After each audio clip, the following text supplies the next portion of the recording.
Alrighty, welcome back everyone. We just did a little bit of a week 0 preview, just got into all the games, gave you little tidbits to know as we head into it, but now it's time to make some picks. We got to get into what I think is going to happen this upcoming weekend, and we are going to touch on every single game. This obviously will not be the case down the road because there's not enough time in the day, but at the end of the day, I do want to get into all of these because they deserve their little spotlight if they're playing on week 0.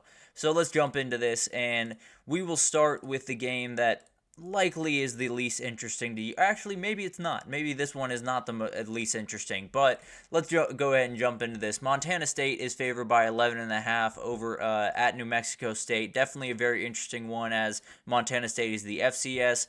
New Mexico being the FBS, you usually see the difference. But at the end of the day, this is a very talented Montana State team. Tommy Malloy leading the way. He is top 10 in school history in just about every stat you could possibly imagine, whether it's passing yards, passing touchdowns, wins, starts. It's all him. He's very, very talented. Coming off a team that went 8-4, returns a ton. This is absolutely a team that is going to be in the FCS title conversation at some point this upcoming year. So definitely will be a fun team to watch just to get an idea of how good the FCS ball really is. And then over on New Mexico's side, they're going to be one of the worst teams in the FBS, plain and simple. They have a win total of 2 going into this year, and realistically, if they don't win this game, there's a reality where an 0-12 season is on the table for New Mexico. Now, they do have some really fun players. I think Devon Dampier is a very interesting player that can get out on the edge and make some really fantastic things happen, but at the end of the day, the defense is not all that great for New Mexico. Montana State is coming off a year where they average 40 points a game, so I'm not necessarily going to overthink this one too much. I think Montana State likely takes this one by more than 11.5, maybe 14, 21 points, but I do think some points are scored. I do think we get a little bit of an interesting kind of week 0 over. You usually get some unders early on in the season, but I think Montana State's going to come out firing, and New Mexico's going to have plenty of openings for them to fire into. So definitely a game that is going to be, at the very least, really interesting to see the difference between FCS and FBS and see maybe sometimes those FCS teams are just a touch better. So definitely something to watch there. But moving on to Hawaii, they are favored by 38 points over Delaware State. This is going to be a tough one for Delaware State for about a million different reasons. Obviously, they are outmatched. They are the FCS team, and they are not favored in this one against the FBS team, and they missed their 10.5-hour flight to Hawaii because of some bus mishaps, so they're not necessarily they're fighting an uphill battle. Let's just put it that way. It's going to be a very, very tall order for them to be able to figure that out. But also, Delaware State's defense was outright bad a year ago. They went 1-10. They allowed about 40 points a game. They scored only 18 points a game. Hawaii didn't necessarily roll last season, going 5-8, not necessarily the craziest team in the world, but at the end of the day, I think this one has a chance to get a little bit ugly early. The jet lag takes over. This one's a little bit ugly, but at the end of the day, I know 38 is a trap. I know giving me Hawaii minus 38 is supposed to make me take Delaware State.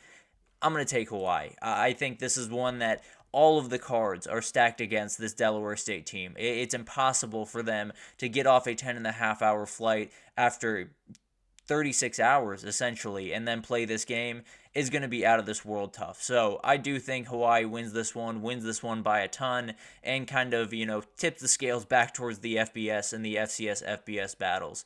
And then moving on, we have an SMU game that is a little bit interesting. SMU is favored by 25.5 points, so I'm not necessarily expecting a nail biter, but this Nevada team has a couple of players that I really like. I think Brendan Lewis is one of those guys that has a ton of confidence in this offense. He can stretch plays if you really need him to. This guy can absolutely make some plays that you very much want him to in this game. On the other side, you're obviously watching SMU. You want to see what SMU is as they head into the ACC. They were really good last year. I expect them to be really good again this year. You talk about Jalen Knight and LJ Johnson, Kamar Wheaton. It's one of the best running back rooms in the entire SEC, and I think this is a team that has every ability to do really remarkable things this upcoming year. So I like this Nevada team. I think they're going to develop into a good team throughout the year, but this is just too tall of an order. I think SMU wins this one. I think they win this one pretty comfortably by about 28 points, probably pulling away a little bit in the third and fourth quarters, but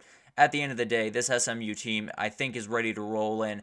might just be able to run for about 400 yards this game. So I do think the over is going to hit, though. I think Nevada will be able to make just enough plays to make this one get over that 56.5 moniker. But now let's get to the main one. Let's get to Florida State. They're favored by 10.5, and that is a big-time number to look at as we get into this. The over-under is 55.5, but there are some stats we need to keep in mind. The line has moved about 3 points from 13.5 to 10.5 from open. So very, very interesting. And it goes over that number 13, which is a huge number when it comes to college football betting. Because obviously, whenever you go over a number that is pretty attainable for an offense like 13, 14, 7, 10, it gets a little bit more sketchy. And that is a big time moniker to watch because say it drops to 9.5 before kickoff, maybe you don't want to take it anymore. And that's something I'll get into a little bit later on. But Georgia Tech as an underdog last year was incredible. They were 7-2 as an underdog last year. They were 6-2 against the spread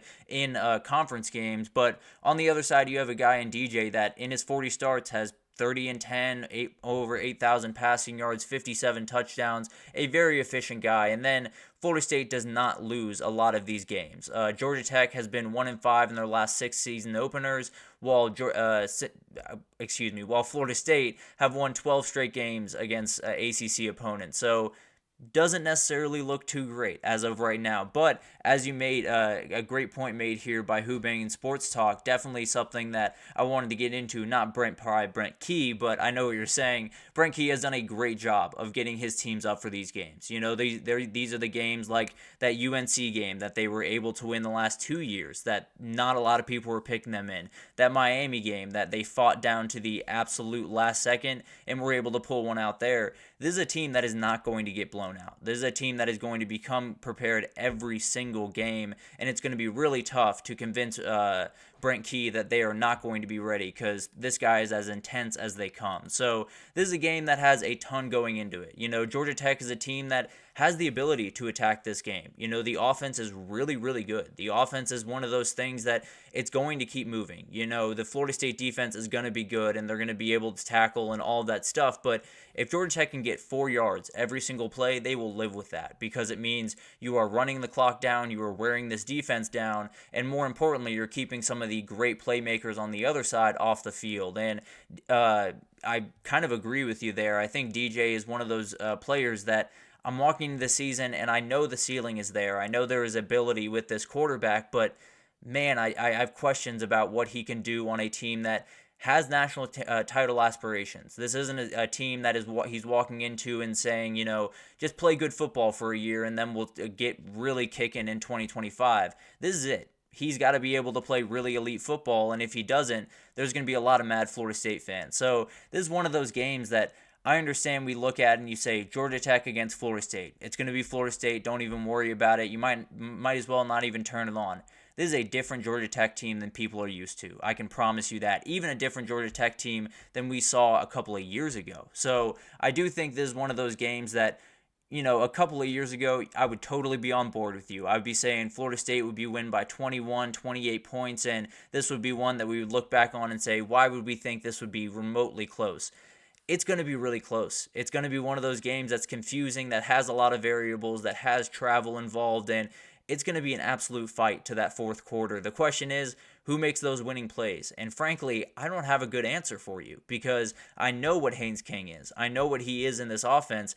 I don't know what DJ is in this offense. So while I think DJ at his best is likely the better player, I think Haynes King right this second might be the better player. It might be more able to make those plays down the stretch of the game to win it. So I'm not going to pick Georgia Tech. I'm not getting out of this world. I'm not losing my mind here, but Georgia Tech's going to cover that 10.5. Georgia Tech is a team that is not going to get blown out in this game because Brent Key will not allow it. He will somehow, if he has to suit up himself, he will get out there and he will make sure that that team does not get blown out because that's not what his team is. His team is much more hard-nosed. They show up to every game thinking that they can win, and especially in a number of games that you would go in and think Georgia Tech doesn't have a shot. they've come and played really good football. Go back to that Georgia game a year ago where, yes, some things went bad for Georgia, but Georgia Tech played a really good football game, both on the defensive and offensive sides of the football, and played that game down to the wire. So this has become kind of their moniker. I think it's going to happen again. Now, if that drops below 10, then we're having a little bit different of conversation. Maybe I would go Florida State's direction, but as of right now, Georgia Tech is that team that I think this one's going to be down to the wire. I don't necessarily think there's going to be a last-second field goal to win it, although not necessarily out of the question. But overall, I do think this is something that is absolutely going to be a really tough fought, very interesting game, and I think we're going to get that over 55.5 that everyone very much wants. That Florida State offense is going to be able to attack this Georgia Tech defense. The run game should be plenty to be able to score enough points for Florida State to likely get out on the winning side of this, but you'd be hard-pressed to find a defense in this country that can fully stop Georgia Tech. And I know that sounds a little bit crazy, but at the end of the day, they find openings in pretty much every single defense, and it's all the credit in the world to someone like Buster Faulkner, who can do just remarkable things calling plays, and he will be a head coach this time next year. I can promise you that. So it's one of those games that you go into week 0 and sometimes they're a little bit benign.